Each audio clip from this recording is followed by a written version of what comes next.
नमस्कार दोस्तों, IT exam Guruji app में आपका फिर से स्वागत है। दोस्तों, हम नेटवर्किंग एवं डेटा कम्युनिकेशन की यूनिट 11 पढ़ रहे थे, जिसका नाम था नेटवर्किंग एंड इंटरनेटवर्किंग डिवाइसेस।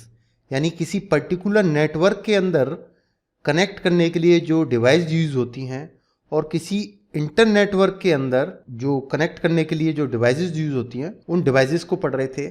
तो हमने बेसिकली 4 डिवाइसेस पढ़ी थी, 4 डिवाइस थी, उसमें से 3 पढ़ ली और लास्ट थी हमारी गेटवेज। ठीक है, ये मेजर थी, माइनर कुछ रह गई एक दो, उनको अलग से डिस्कस करूंगा।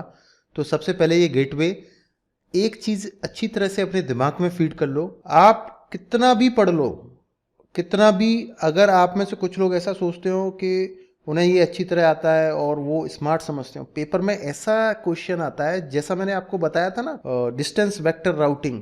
कैसा क्वेश्चन आया देखो, आरपीएससी ने अभी जो क्वेश्चन पूछा था कंप्यूटर साइंस के इस चैप्टर में से, वो कैसा था। हो सकता है आपको रिपीटर आता हो, राउटर आता हो, ब्रिज आता हो, हब आता हो, स्विच आता हो, गेटवेज आता हो, लेकिन उसने पूछा अर्पानेट में जो सबसे पहला नेटवर्क था, उसमें कौन सा जो राउटिंग एल्गोरिथम थी वो किस पे बेस्ड थी, डिस्टेंस वेक्टर एल्गोरिथम।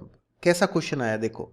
इसलिए कह रहा हूं कि ये सब आपको डीप डाउन पढ़ना है। इसमें मैंने बहुत मेहनत की है, यानी मुझे तकरीबन 16 घंटे लग जाते हैं एक लेक्चर के नोट्स बनाने में, डिजिटल, समझ रहे हो। क्योंकि जो लॉकडाउन चल रहा है तो मेरा जो ऑपरेटर था वो भी भाग गया। ठीक है, तो मुझे ही पहले बहुत सारा कंटेंट इकट्ठा करना पड़ता है, क्रीम क्रीम उनमें से फिर निकालनी पड़ती है, फिर उसको रफ करना पड़ता है, फिर उसको फेयर करना पड़ता है, फिर टाइप करना पड़ता है, फिर कन्वर्ट करना पड़ता है, फिर पीडीएफ बनानी पड़ती है। तो मुझे जब 16 घंटे मैं एक लेक्चर बनाने में खर्च कर सकता हूं, तो आप आधा घंटा खर्च नहीं कर सकते उसको अच्छे से समझने के लिए। हल्के में मत लो, ये एक अपॉर्चुनिटी है। फिर बता रहा हूं, भर्ती दुनिया भर की निकल रही है, एक वीडियो बनाऊंगा कल, तो भर्ती आती जाती रहेंगी कंप्यूटर साइंस की, कहीं नहीं जा रही हैं। देखना 5 साल में मैंने बहुत कंप्यूटर साइंस की भर्ती आती है और सबका सिलेबस एक ही है। आपके पास ये टाइम है। अगर राजस्थान कंप्यूटर टीचर भर्ती भी अब कोरोना के बाद आएगी, सबको पता है, और राजस्थान कंप्यूटर टीचर भर्ती ही नहीं, बहुत बड़ी, जिसमें 18 लाख परीक्षार्थी बैठेंगे, पटवारी जैसी भी अभी तक खिसक रही है। कुल मिलाकर इस सरकार को क्या करना है, अब इस सरकार के पास जो एंड की 2 साल हैं, उनमें ये पिटारा खुलेगी भर्तियों का, और ये चीज़ निश्चित हो चुकी है कि अब नियमित भर्ती निकलेगी कंप्यूटर टीचर की। इतना ब्रॉड सिलेबस है, अगर आपने डीप डाउन पढ़ लिया, अभी टाइम है आपके पास, बाजार से पुस्तक लाओगे तो 20-20 पेज में होते ही है हर सब्जेक्ट। यहाँ पे डीप डाउन एक बार अच्छे से पढ़ लो, टाइम है इसलिए पढ़ लो। उसके बाद बस कुछ नहीं करना, रिवाइज जैसे ही करोगे ना, नोट्स को रिवाइज, पढ़ तो आपने लिया, टॉपिक समझ लिए, एग्जाम से पहले जैसे जैसे आप नोट्स को रिवाइज करोगे, सब कुछ रील वापस घूम जाएगी माइंड में। क्यों? क्योंकि आपके कॉन्सेप्ट क्लियर थे, और बहुत ही ऐसा लगेगा, बहुत अच्छा, एक पॉजिटिव फीलिंग आएगी, बहुत स्माइल आएगी चेहरे पर कि यार ये मुझे आता है, सब कुछ आता है मुझे। लेकिन एग्जाम से 4 महीने 6 महीने पहले कोई तैयारी करता है ना, तो इसकी कंप्यूटर साइंस की बहुत सारी सब्जेक्ट इकट्ठी हो जाती है, देख के घबराने लग जाता है कि भैया मैं क्या करूं, मुझसे नहीं होगा ये। समझ रहे हो मेरी बात? तो इसलिए कह रहा हूं ये अच्छा टाइम है, आप नोट्स को जितना पढ़ सकते हो नोट्स से एनालाइज किया करो। नोट्स को वीडियो एक बार देखा करो अच्छे से, वीडियो से पहले नोट्स पढ़ा करो, फिर वीडियो देखा करो, फिर वीडियो की कहानी खत्म, फिर वापस नोट्स से एनालाइज करो। जो वीडियो में मैंने बताया था वो सारी चीज़ें आपके दिमाग में रिवर्स होंगी, रिवर्स एल्गोरिथम चलेगी, फिर वो परमानेंट याद हो जाएगा आपको, फिर आगे चले जाओ। तो आपको नोट्स ज़्यादा से ज़्यादा पढ़ने हैं। नोट्स में मैं बहुत अच्छी अच्छी चीज़ बताता हूँ, प्लस ज़्यादा से ज़्यादा मॉक टेस्ट देने हैं, और कुछ नहीं करना। अगर एक बार वीडियो देखना एनफ है, लेकिन मॉक टेस्ट 4 बार देना बहुत ज़रूरी है हर यूनिट का। तो दोस्तों, हमारा जो लास्ट है ये मेजर में, माइनर अलग बात करेंगे डिवाइसेस की। जैसा कि हम इसके बारे में पढ़ चुके हैं कि गेटवे ओएसआई मॉडल की सभी लेयर्स में ऑपरेट होता है, मैंने बताया था आपको इससे पहले। ये देखिए, ये 1 से लेके 7 लेयर सिस्टम के सब लेयर्स में ऑपरेट होता है गेटवे। ठीक है, और गेटवे एक प्रोटोकॉल कन्वर्टर डिवाइस होती है। मान लीजिए ये कोई नेटवर्क है, ठीक है, इसमें कई सारे स्टेशंस आपस में किसी ना किसी टोपोलॉजी से कनेक्ट हैं, ठीक है, और ये कोई दूसरा नेटवर्क है, इसमें अलग अलग स्टेशन अलग अलग टोपोलॉजी से कनेक्टेड है। अब मान लीजिए ये वाला जो नेटवर्क है वो अलग प्रोटोकॉल्स पर चल रहा है, रन हो रहा है, और ये वाला जो नेटवर्क है वो अलग प्रोटोकॉल्स पर रन हो रहा है। जैसे ऐसा मान लो कि कोई ऐप अपनी एंड्रॉयड में प्ले होती है और जो आईफोन है उसमें अलग प्ले स्टोर होता है, उसकी ऐप अलग होती है। ये जो गेटवे है ये एक ऐसा रास्ता देता है, एक कन्वर्टर है ये बीच में, कि इस नेटवर्क के प्रोटोकॉल्स को ट्रांसलेट करके ऐसा बना देती है कि ये वाला नेटवर्क समझ जाए, और इस नेटवर्क के प्रोटोकॉल्स को ट्रांसलेट करके ऐसा बना देती है कि ये वाला नेटवर्क समझ जाए। ठीक है, तो गेटवे एक प्रोटोकॉल कन्वर्टर डिवाइस होती है जो हार्डवेयर और सॉफ्टवेयर के रूप में होती है। कई जगह तो गेटवे हार्डवेयर के रूप में होता है, कई जगह सॉफ्टवेयर के रूप में होता है। ठीक है, अब आप पूछोगे सर सॉफ्टवेयर के रूप में कैसे? जो हार्डवेयर काम कर रहा है उसी तरीके की प्रोग्रामिंग करके एक सॉफ्टवेयर बना दिया है, वो नेटवर्क को उसी तरीके से मैनेज करता है जैसे हार्डवेयर करता है। ठीक है, याद रखें एक राउटर सिमिलियर प्रोटोकॉल्स का यूज करते हुए पैकेट को अक्रॉस नेटवर्क में एक्सेप्ट, ट्रांसफर और रिले करता है।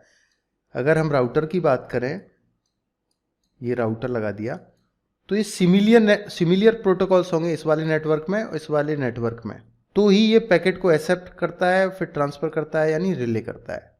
ठीक है, और अगर ये दोनों नेटवर्क अलग अलग प्रोटोकॉल्स पर रन हो रहे हैं तो फिर हमको क्या यूज करना पड़ेगा? गेटवे यूज करना पड़ेगा। तो यही मैंने बोला है, राउटर सिमिलियर प्रोटोकॉल्स का यूज करते हुए पैकेट को अक्रॉस नेटवर्क में एक्सेप्ट, ट्रांसफर और रिले करता है, जबकि गेटवे एक नेटवर्क नोड के रूप में काम करता है जो डिफरेंट प्रोटोकॉल्स के साथ रनिंग दो नेटवर्क्स के बीच एक पैसेज बनाता है। ये क्या कह रहा है? डिफरेंट प्रोटोकॉल्स के साथ रनिंग दो नेटवर्क्स, तो दो नेटवर्क बना दो।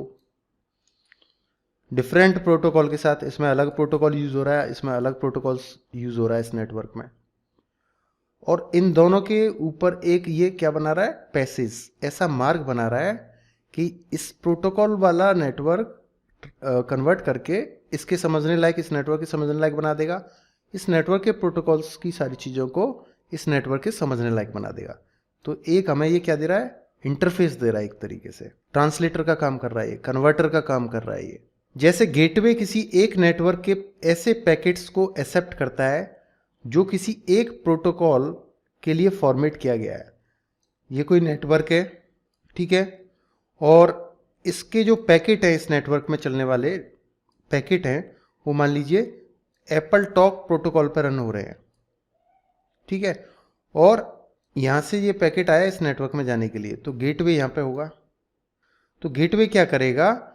इसको आगे भेजने से पहले इस पैकेट को, जो एप्पल टॉक पे चल रहा है, इसको आगे भेजने से पहले अगले नेटवर्क में, जो दोनों डिफरेंट प्रोटोकॉल्स का यूज कर रहे हैं, याद रखना, ऐसा समझ लो कि ये हिंदी बोल रहा है और ये चाइनीज बोल रहा है। इसको हिंदी आती है, चाइनीज नहीं आती, इसको चाइनीज आती है, हिंदी नहीं आती। तो अब मैं इसको एक लेटर हिंदी में लिख के भेजूं तो क्या ये समझ पाएगा सामने वाला? चाइनीज वाला नहीं समझ पाएगा ना। तो ये क्या करेगा? हिंदी वाले लेटर को भेजने से पहले उसको ट्रांसलेट कर देगा। ठीक है, अब मान लीजिए ये TCP/IP को समझता है और ये एप्पल टॉक को समझता है, तो ये एप्पल टॉक के उसको पैकेट को, जो फॉर्मेटेड किस पे? एप्पल टॉक पे, उसको आगे भेजने से पहले TCP/IP में फॉरवर्ड करके भेजेगा, क्योंकि ये TCP/IP समझता है। ठीक है, इसको 2 बार भी पढ़ोगे, 3 बार भी माइंड में इमेजिनेशन करोगे, और इमेजिनेशन करने की जरूरत नहीं है। मैंने इस तरीके से मैं थ्योरी बनाता हूँ, जैसे एक गेटवे एक नेटवर्क नोड के रूप में काम करता है जो डिफरेंट प्रोटोकॉल्स के साथ रनिंग दो नेटवर्क्स के बीच, तो दोनों नेटवर्क बना दो। इसमें डिफरेंट प्रोटोकॉल हैं दोनों में, इसमें एप्पल टॉक यूज हो रहा है, मान लो इसमें TCP/IP हो रहा है, तो इन दोनों के बीच में क्या बनाता है? मार्ग बनाता है। तो एक यहाँ पे अपन गेटवे लगा देते हैं। ये एप्पल टॉक से फॉर्मेटेड पैकेट्स को आगे भेजने से पहले क्या करेगा? TCP/IP में कन्वर्ट करके भेजेगा, जिससे ये समझ जाए। तो लो, हो गया। आजकल गेटवे एक सॉफ्टवेयर के रूप में राउटर्स में इंस्टॉल होता है। आजकल क्या किया है कि गेटवे डिवाइस को खत्म कर दिया है। राउटर्स इससे पहले अपन ने पढ़े थे, तो राउटर्स के अंदर ही एक सॉफ्टवेयर के रूप में डाल दिया है गेटवेज को। ठीक है, गेटवे राउटर से लिंक्ड प्रत्येक नेटवर्क के द्वारा यूज्ड प्रोटोकॉल्स को समझता है। ये अपना राउटर है, ये इसके पोर्ट्स होंगे जिसमें RJ45 केबल से कंप्यूटर या नेटवर्क कनेक्ट होंगे। ठीक है, तो ये क्या कह रहा है? गेटवे राउटर से लिंक्ड, अब ये राउटर से लिंक्ड है, प्रत्येक नेटवर्क के द्वारा यूज्ड प्रोटोकॉल को समझता है। अब इससे लिंक नेटवर्क हैं, तो ये हर नेटवर्क के प्रोटोकॉल को समझता है, फिर उसको आसानी से ट्रांसलेट कर देता है। जिससे सामने वाला नेटवर्क भी समझ जाए उसको, ठीक है। और इसके लिए इसको करना क्या पड़ता है, ट्रांसलेट करने के लिए जो पैकेट आया है अलग प्रोटोकॉल से, फॉर्मेटेड प्रोटोकॉल, जैसे ये एप्पल टॉक से फॉर्मेटेड पैकेट है और ये दूसरा नेटवर्क TCP/IP से फॉर्मेटेड पैकेट्स को समझता है। तो ये क्या करेगा, जो पैकेट में हेडर होता है, मैंने बताया था आपको, फॉर्मेट बताई थी मैंने फ्रेम की, तो जो हेडर होता है, हेडर में बस हेडर और ट्रेलर में कुछ बदलाव करेगा, चेंजेस करेगा, बस उसी से ये ट्रांसलेशन हो जाता है। गेटवे और क्या करता है, डेटा की rate, data rate means speed, size, format को भी एडजस्ट करता है, ठीक है। तो बड़ा ही सिंपल और प्यारे क्वेश्चन आएंगे, वो मैंने दे भी रखे हैं नीचे आपको। टिप, एक टिप दे रखी है मैंने, अक्रॉस नेटवर्क डेटा ट्रांसमिट करने के लिए गेटवे पैकेट स्विचिंग टेक्निक का यूज करता है।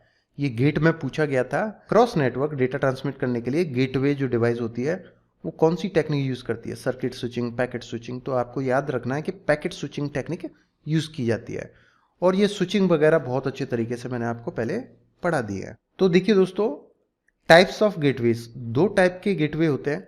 यूनिडायरेक्शनल मतलब एक साइड में फ्लो करने वाले, बाई डायरेक्शनल दोनों साइड में फ्लो करने वाले, ठीक है।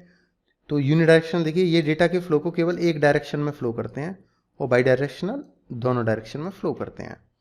तो ये तो थे डायरेक्शन के आधार पर इसका टाइप। दूसरा है फंक्शनैलिटी के आधार पर। तो फंक्शनैलिटी के आधार पर कहीं भी मोस्टली दिया नहीं रखा होता है, ये मैं आपको जानबूझ के पढ़ा रहा हूँ क्योंकि कई साइको लोग होते हैं, कहीं से भी उठा के क्वेश्चन फेंक देते हैं और डेफिनेटली इसमें से आपको बहुत अच्छी चीज़ सीखने को मिलेगी। तो फंक्शनैलिटी के आधार पर सबसे पहला है नेटवर्क गेटवे, जो अपन सिंपली जनरली यूज करते हैं, कॉमन वाला, ठीक है। ये गेटवे का सबसे कॉमन टाइप है। ये दो डिफरेंट नेटवर्क जो डिफरेंट प्रोटोकॉल्स के साथ ऑपरेट हो रहे हैं उनके बीच इंटरफेस का काम करता है। ये जो अभी अपने ऊपर पढ़ा था वो सब किस में आएगा, नेटवर्क गेटवे में। क्लाउड स्टोरेज गेटवे किसे कहते हैं, तो क्लाउड कंप्यूटिंग पे मैंने एक वीडियो बनाई थी बहुत अच्छी, उसमें से कई एग्जाम्स में उस वीडियो को बनाने के बाद 2-3 एग्जाम ऐसे हुए थे जिनमें उसमें से क्वेश्चन साफ का साफ उठ के आया था। तो आप सभी से ये मैं कहना चाहूँगा कि आप cloud, what is cloud computing नाम से मेरे यूट्यूब चैनल पर एक वीडियो है, उसको फ्री में देख लेना, ठीक है। तो क्लाउड कंप्यूटिंग समझ जाओगे। तो क्लाउड कंप्यूटिंग में जो स्टोरेज होता है, जो मैंने क्लाउड कंप्यूटिंग की वीडियो में बताया, उसको देख के ये टॉपिक समझ में आएगा। ये एक नेटवर्क नोड सर्वर होता है क्लाउड कंप्यूटिंग, ठीक है। ये क्या होता है, एक सर्वर होता है जो विभिन्न cloud storage services API calls की स्टोरेज रिक्वेस्ट को ट्रांसलेट करता है। पब्लिक से आ रही है, प्राइवेट है इसके अंदर, पब्लिक को जा रही है, ठीक है। तो उस वीडियो को जरूर देख लेना क्लाउड कंप्यूटिंग वाली को। अब देखिए इंटरनेट टू ऑर्बिट, ये सीधा का सीधा कई बार क्वेश्चन पूछा है, ITO का फुल फॉर्म क्या है। और देखिए IoT, इंटरनेट ऑफ थिंग्स, ये तो आपके राजस्थान में 3-4 बार पूछ लिया, सूचना सहायक में भी पूछा गया था, याद होगा आपको। तो ये बहुत इंपॉर्टेंट है, इसमें से सिंपल थिंग आएगी। तो ये वाला जो गेटवे होता है ITO, यह गेटवे इंटरनेट पर मौजूद उपकरणों को पृथ्वी की परिक्रमा करने वाले उपग्रहों और अंतरिक्ष यान से जोड़ता है, सैटेलाइट वगैरह से। और अपन ने देखा यार, अपन घर में नेटवर्किंग कर रहे हैं या ऑफिस में नेटवर्किंग कर रहे हैं, लेकिन जो साइंटिफिक नेटवर्किंग है, जहाँ पे अपन अंतरिक्ष वगैरह में कम्युनिकेशन के लिए यूज़ कर रहे हैं, वहाँ पे कौन सा गेटवे यूज होता है, I2O, ठीक है। अगला देखिए IoT गेटवे। IoT का फुल फॉर्म क्या है, इंटरनेट ऑफ थिंग्स। ये पूछा गया क्वेश्चन कई बार, ये भी पूछा गया है।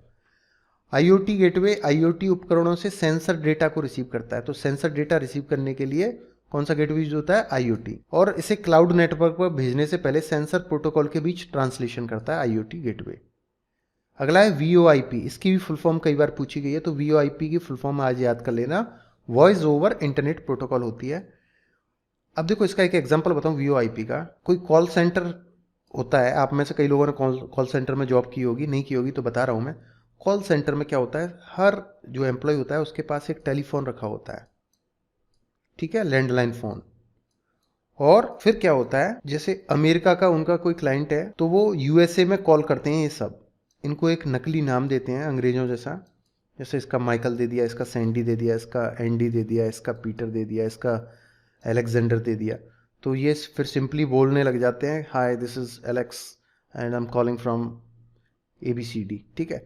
तो VoIP क्या करता है, VoIP एक प्रोटोकॉल होता है, इंटरनेट के ऊपर चलता है। तो VoIP सर्विस अपन को परचेज करनी पड़ती है। परचेज करने के बाद सारे के सारे फ़ोन उस VoIP से कनेक्ट हो जाते हैं। यानी अमेरिका तक ना तो लाइन डालने की ज़रूरत है लैंडलाइन की, ना ही आपको, जैसे अमेरिका से परचेज़ किया है VoIP का आपने पैक, तो अमेरिका के ही नंबर शोज़ करेगा, यानी आपके इंडिया के इस टेलीफोन के नंबर शोज़ नहीं करेगा। और ना ही आप लोग सोच सकते हो कि किसी कंपनी में कॉल सेंटर में 1000 लोग डेली अमेरिका फ़ोन लगाएंगे तो बिल आएगा करोड़ों में, तो क्या करोड़ों रुपए दे देगी कॉल सेंटर? तो ये बहुत सस्ता है VoIP, यानी वॉइस ओवर इंटरनेट प्रोटोकॉल। इसके जरिए क्या है, अपने टेलीफोन्स जो होते हैं फॉरेन में कनेक्ट हो जाते हैं, यानी इंटरनेट के जरिए कॉलिंग करते हैं अपन एक तरीके से, जैसे व्हाट्सअप कॉलिंग, ठीक है। पर व्हाट्सअप में अपन वीडियो वॉइस दोनों करते हैं, यहाँ पे अपना टेलीफोन होता है वो कनेक्ट हो जाता है VoIP से। तो VoIP ट्रंक गेटवे, ये गेटवे का लास्ट टाइप है।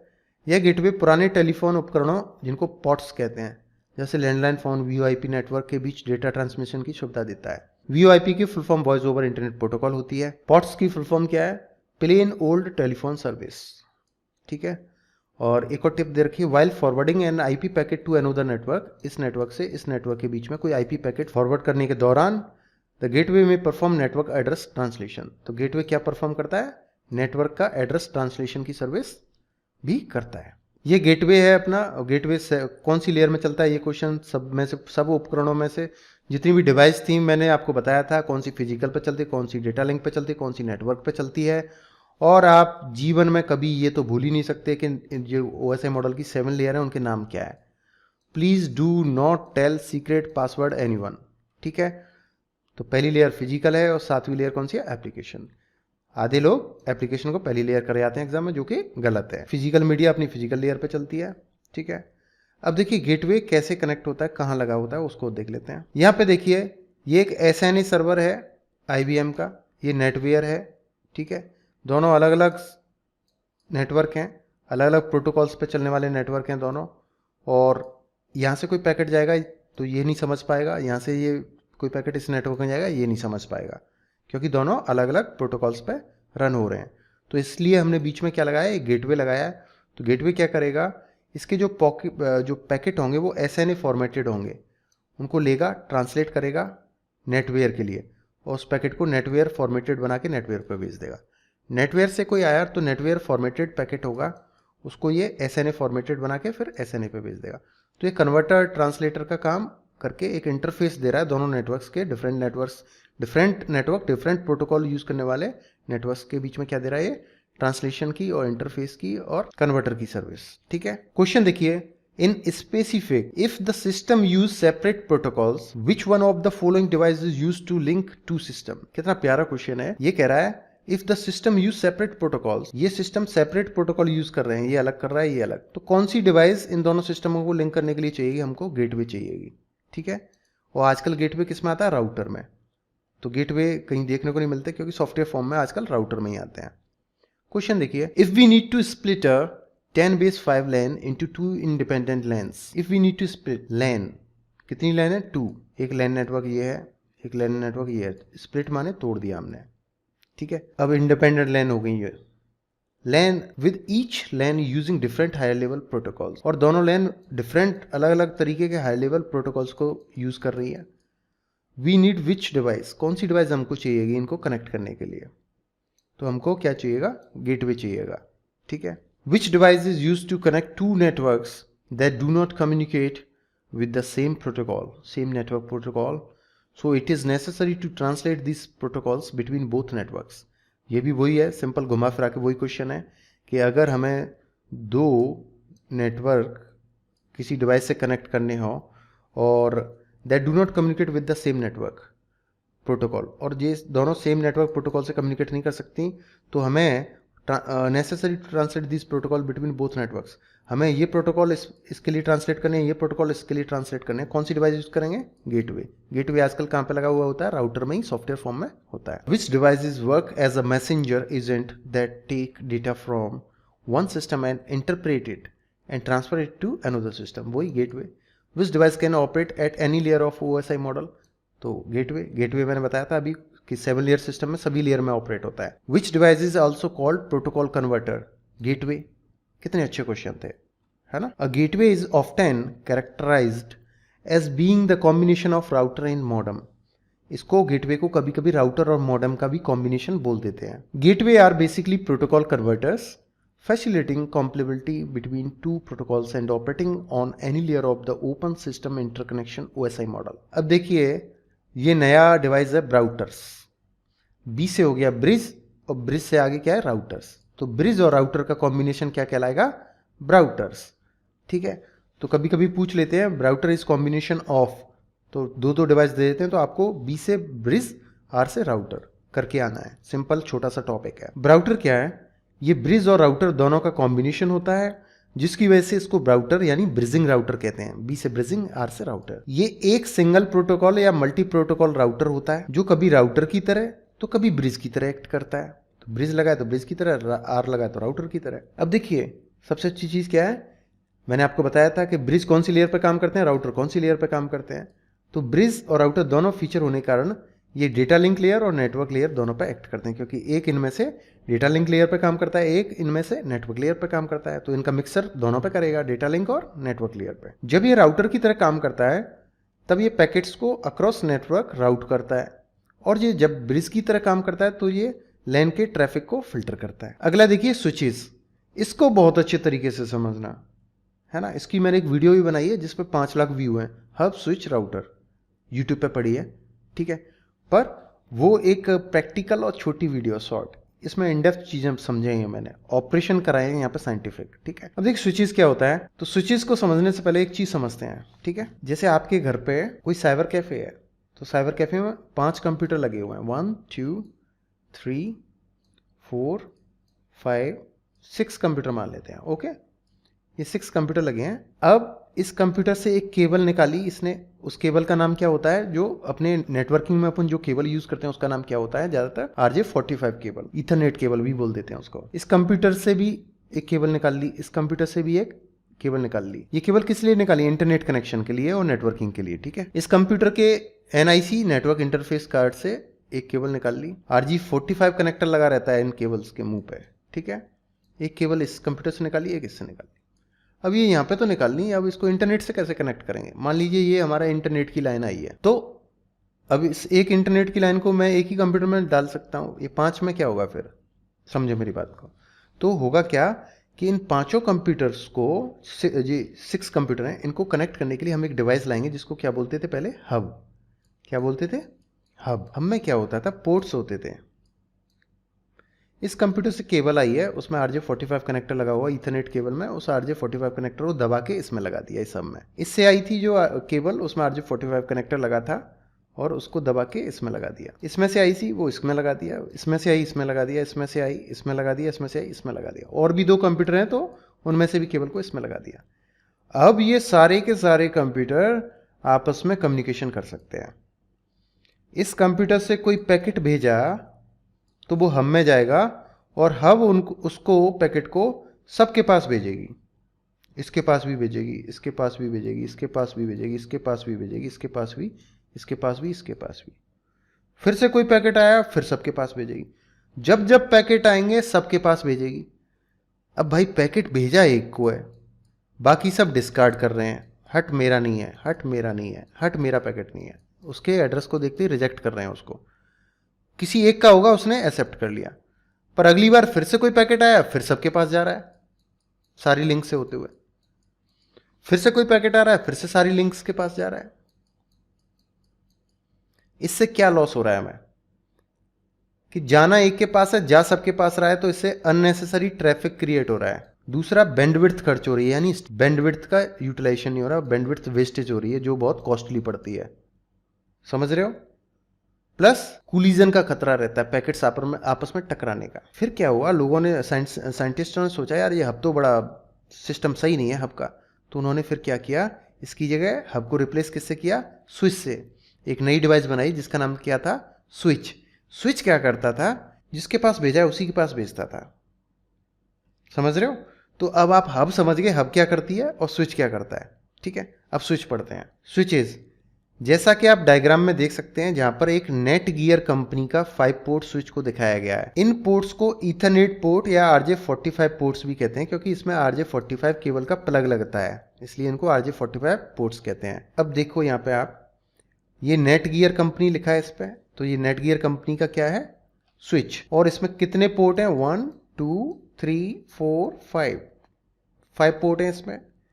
और इन पोर्ट में कंप्यूटरों से आई हुई केबल लगेगी और उस केबल में आगे एक कनेक्टर लगा हुआ जिसको RJ45 कनेक्टर कहते हैं। ठीक है, इसमें 5 पोर्ट हैं, 5 कंप्यूटर लगा दिए हमने RJ45 केबल।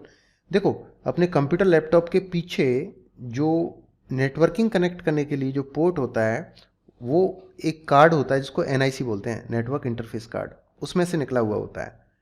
और यहाँ पे ये जो है इसको भी RJ45 पोर्ट या ईथरनेट पोर्ट कहते हैं। दोनों साइड में सेम प्लग लगता है, RJ45 कंप्यूटर में लगेगा, RJ45 इसमें लगेगा। ठीक है, अभी दिखाऊंगा मैं आपको RJ45, कुछ लोग भूल गए होंगे, मैंने बताया था। तो भाई हमें कंप्यूटर से और इस डिवाइस तक कुछ वायर तो चाहिए कनेक्ट करने के लिए, तो ईथरनेट केबल यूज़ करेंगे। दोनों उसके जो फेस होंगे उन पर क्या लगाएंगे हम, RJ45 कनेक्टर। ठीक है, तो यहाँ पे नेटगियर कंपनी का 5 पोर्ट स्विच दिखाया है। इस पोर्ट को ईथरनेट पोर्ट या RJ45 पोर्ट भी कहते हैं। आजकल बड़ी कंपनीज, बैंक्स इत्यादि बहुत कॉस्टली और ऐसे स्विच यूज़ करती हैं जिनमें 100, 200, 400, 500 तक पोर्ट होते हैं। ठीक है, ऐसे पोर्ट। और कंप्यूटर्स को स्विच से कनेक्ट करने के लिए RJ45 केबल्स का यूज़ किया जाता है। जो केबल होती है उसको RJ45 केबल कहते हैं। ठीक है, ईथरनेट केबल भी कहते हैं। RJ45 कनेक्टर होता है जो केबल के दोनों एंड्स पे लगता है। ठीक है, ये देखिए कुछ बैंक्स और बड़ी कंपनी होती हैं वो ऐसे कॉस्टली स्विचेस को यूज़ करती हैं, क्योंकि मान लो किसी बैंक में 100 कंप्यूटर हैं तो उसको 100 पोर्ट चाहिए। तो देखो, 1 पोर्ट, 2 पोर्ट, 3, 4, 5 है, यानी एक ही जो रो है उसमें 40 से 50 पोर्ट हैं। फिर ये वाली रो, फिर ये समझ रहे हो? तो इसमें हज़ारों कंप्यूटर कनेक्ट हो सकते हैं आपस में, पर ये कॉस्टली बहुत होते हैं। ये देखिए, ये जो केबल दिख रही है आपको, येलो, रेड, वाइट और ये ब्लू, इसको बोलते हैं ईथरनेट केबल। और जो कनेक्टर दिख रहा है आपको आगे, यहाँ पे देखो, इसको दबाते हैं, इसको प्रेस करके तब इसको अंदर डालते हैं। ठीक है, ये कनेक्टर है, RJ45 कनेक्टर कहते हैं इसको। ठीक है, अब इसकी वर्किंग को बड़े ध्यान से समझना। एक स्विच हमेशा हब, ओल्ड डिवाइस से अलग होता है, यानी हब की जगह ले ली स्विच ने। हम में प्रत्येक डिवाइस से आने वाला डेटा उस हब के प्रत्येक पोर्ट में भेजा जाता था। मैंने आपको बताया था अभी बना के कि कोई भी पैकेट आया किसी कंप्यूटर से तो वो सारे कंप्यूटर्स के लिए भेजता था हब, यानी डेटा प्रत्येक कंप्यूटर के पास भेजा जाता था, जबकि चाहिए केवल एक कंप्यूटर को था। इससे फालतू बैंडविड्थ, ट्रैफिक जैसी कई सारी प्रॉब्लम्स होती थी। ठीक है, जबकि स्विच में ऐसा नहीं होता।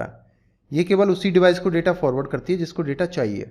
जैसा कि आप डायग्राम में देख सकते हैं, जहाँ 4 कंप्यूटर हैं A, B, C, D, और उनको स्विच के अलग पोर्ट से RJ45 केबल्स के जरिए कनेक्ट किया गया है। ठीक है, मान लीजिए कंप्यूटर A कोई डेटा D को भेजना चाहता है, तो ऐसे में कंप्यूटर A हेडर में कंप्यूटर D का एड्रेस डाल देगा पैकेट के हेडर में, और फिर डेटा स्विच के पास आएगा। यानी ये कह रहा है A से कोई डेटा D के पास भेजना है, तो वो A से इस लाइन से होते हुए डेटा कहाँ पे आएगा, स्विच के पास। ठीक है, और ये डेटा भेजने से पहले क्या करेगा, उसके हेडर में एड्रेस डाल देगा, मैक एड्रेस, और ये स्विच के पास आ गया। फिर स्विच क्या करेगा, ये उसके हेडर को रीड करेगा। इसमें कंट्रोल यूनिट होती है स्विच में, वो हेडर को रीड करेगी और डेस्टिनेशन पोर्ट में उसको भेज देगी। डी नीचे है इसलिए नीचे भेज देगी। ठीक है, ये देखो, PCA, PCB, PCC, PC का मतलब होता है पर्सनल कंप्यूटर। ठीक है, तो ये 4 कंप्यूटर किससे, एक हब से कनेक्ट हैं, जिसको हब का जगह किसने ले लिया, अब स्विच ने। ठीक है, क्योंकि हब सभी को डेटा भेजती थी, लेकिन स्विच बहुत क्लेवर होता है, वो सिर्फ जिसको डेटा भेजा गया उसी को भेजता है। इसके अंदर कंट्रोल यूनिट होती है और ये हेडर को रीड करती है पैकेट को, उसमें लिखा रहता है डेस्टिनेशन का एड्रेस, और फिर इसके अंदर टेबल होती है जिसमें पोर्ट का और मैक एड्रेस का कॉम्बिनेशन होता है, तो ये पता लगा लेती है ये वाला मैक एड्रेस किस पोर्ट में डालना है। ठीक है, तो A से D तक डेटा भेजना है तो यूँ होते हुए इसके पास आ जाएगा। लेकिन एक ऑपरेशन मैं बता रहा हूँ आपको जो हर कोई नहीं बताता। वो ऑपरेशन क्या है कि हब जब फर्स्ट टाइम लगाई जाती है, ये फर्स्ट टाइम लगाई है, 4 कंप्यूटर कनेक्ट किए हैं, तो ये कैसे भेज देगी, इसको क्या पता कि कौन सा पोर्ट में कौन सा कंप्यूटर कनेक्ट है। तो ये सबसे पहले क्या करती है, जैसे A से D तक कोई डेटा भेजा है तो सबसे पहले बता रहा हूँ, सबसे पहले ये A से B को भी भेजेगी हब की तरह। B ने रिजेक्ट कर दिया हेडर को देख के, ये मेरा नहीं है। C को भेजा, C ने देख के मना कर दिया, ये मेरा पैकेट नहीं है। फिर D को भेजा, D ने एक्सेप्ट कर लिया। तो हमने पॉइंट नोट कर लिया कि D वाली डिवाइस ये है, इसका एड्रेस ये है, क्योंकि एड्रेस तो इसने हेडर से पढ़ ही लिया था। इसका हेडर ये है और ये इस नंबर के पोर्ट में लगी हुई है डी डिवाइस। फिर इसने एक्नॉलेजमेंट भेजा, ठीक है, इसने एक्नॉलेजमेट भेजा, तो एक्नॉलेजमेंट फिर डी से कहाँ गया, ए के पास। तो इसने ये देखा कि ए और डी का पोर्ट नंबर क्या है और मैक एड्रेस क्या है। इसने इधर भेजा तो मैक एड्रेस का पता चला, इसने इधर भेजा, इसका मैक एड्रेस पता चल गया। इसने यहाँ भेजा था, कौन से पोर्ट से आया, ये पोर्ट, तो दोनों कॉम्बिनेशन पे फर्स्ट टाइम इसको ऐसे ही पता लगाने पड़ते हैं। पर एक बार इसको पता चल गया, टेबल इसने अपडेट कर ली। अब भविष्य में ये बी को नहीं भेजेगी, जब जब डी के लिए डेटा आएगा तो डायरेक्ट डी पे भेजेगी, जब जब ए के लिए डेटा आएगा तो डायरेक्ट ए पे भेजेगी, सा बी पे नहीं भेजेगी कि भैया तेरा है क्या, तेरा है क्या, तेरा है क्या। ठीक है, तो ऐसे ही देखो, बी के लिए डेटा आया कोई तो पहले इसको भी भेजा, इसको भी भेजा, इसको भी भेजा, इसने रिजेक्ट कर दिया, इसने रिजेक्ट कर लिया, इसने एक्सेप्ट कर लिया, तो ये अपनी टेबल को अपडेट कर लेगी कि बी इस पोर्ट में लगा हुआ है और इसका मैक एड्रेस ये है और इसका इसने ए ने भेजा है। तो इस तरीके से एक बार तो इसको सबको भेज भेज के टेबल अपडेट करनी पड़ेगी। उसके बाद जब कभी भी फ्यूचर में डेटा आएगा ए से बी के लिए तो डायरेक्ट बी पे जाएगा, ए से डी के लिए डायरेक्ट डी पे जाएगा, ए से सी के लिए डायरेक्ट सी पे जाएगा। ठीक है, तो ये मैंने यहाँ पे दिया है हिडन ट्रूथ। मान लीजिए कोई नया नेटवर्क इंस्टॉल किया है और स्विच के अलग अलग पोर्ट से अलग अलग कंप्यूटर को कनेक्ट किया है, तो ऐसे में स्विच को नहीं पता कि कौन सा कंप्यूटर या डिवाइस कौन से पोर्ट से कनेक्ट है।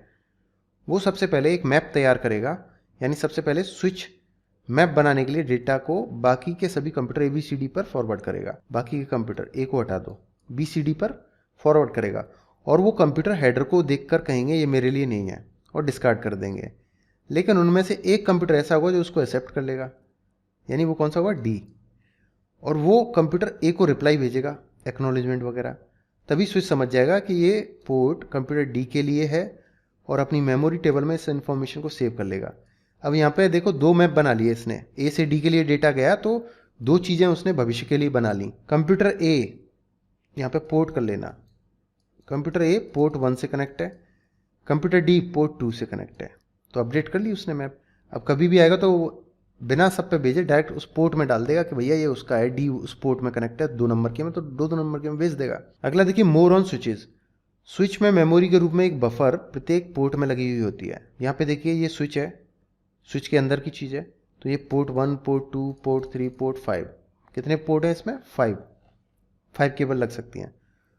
तो जैसे ही ये पोर्ट यहाँ पर कनेक्ट है, ये बफर दिख रही है आपको, ये हर पोर्ट की बफर है, छोटी मेमोरी। ठीक है, ये स्टोर करती है जो भी पैकेट आया उसको स्टोर करती है, फिर यहाँ से कंट्रोल यूनिट में जाता है, कंट्रोल यूनिट की इन्फॉर्मेशन के आधार पर डिसीजन लेती है और स्विचिंग टेबल होती है उससे कॉम्बिनेशन बिठाती है, फिर डिसाइड करती है कौन से पोर्ट में जाना है।